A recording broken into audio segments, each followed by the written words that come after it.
Урматтуу окуучулар, биз сиздер менен биринчи сабагыбызда алфавиттер жөнүндө түшүнүк алганбыз. Алфавиттерди үйрөндүк. Эми азыр болсо экинчи сабагыбыз кытай тилиндеги тондор. Биз качан тонду туура койгонду билсек, же болбосо тонду окуганды билсек, биз эч качан окуганда кыйналбайбыз.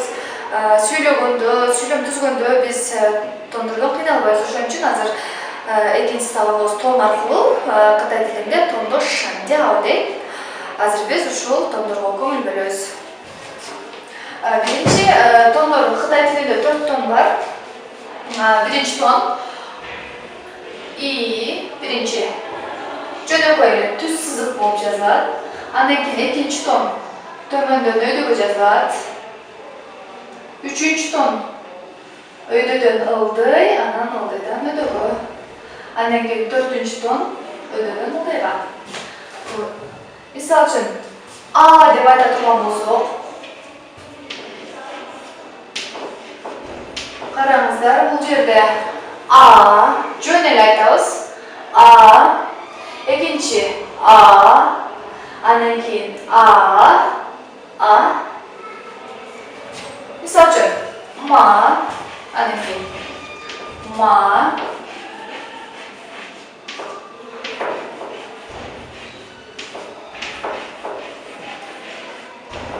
Ма деген сөздү жаздык. Бул жерде караңыздар, ма жөн эле айтабыз. Андан кийин ма экинчи тондо. Андан кийин ма үчүнчү тондо. Ма төртүнчү тондо. Бул ушул эле ма деген сөздүн 4 тондо жазылышы менен 4 түрдүү маанини берет. Мисал үчүн биринчи ма десек, бул жөнөкөй эле суроо бергенде биз кыргыз тилинде Б деген мүчө, бул кытай тилинде ма деген сөздө. Мисал үчүн биз чышы не дыбанзама,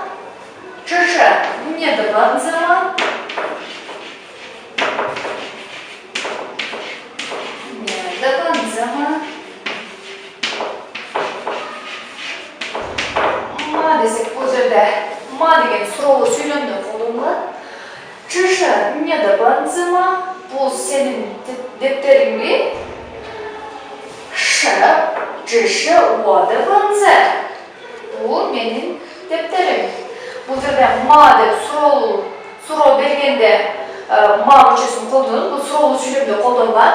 Андан кийин экинчиде биз ма деген бул лошадь деп айтылат, ат деп да. Ма деп бул лошадь деген экинчи тондо. Андан кийин үчүнчү мама, биздин апабыз кытай тилинде апаны мама дейт. Ошол учурда ма үчүнчү тондо жазылат. Мама үчүнчү тондо жазылат. Мама. Бул ушул ма деген сөздүн эле 4 тондо жазылышы 4 түрдүү маанини берет. Мисалы үчүн биз азыр ушул тондорду катыштырып сүйлөм түзүп көрөбүз, же болбосо диалог түрүндө сүйлөйбүз.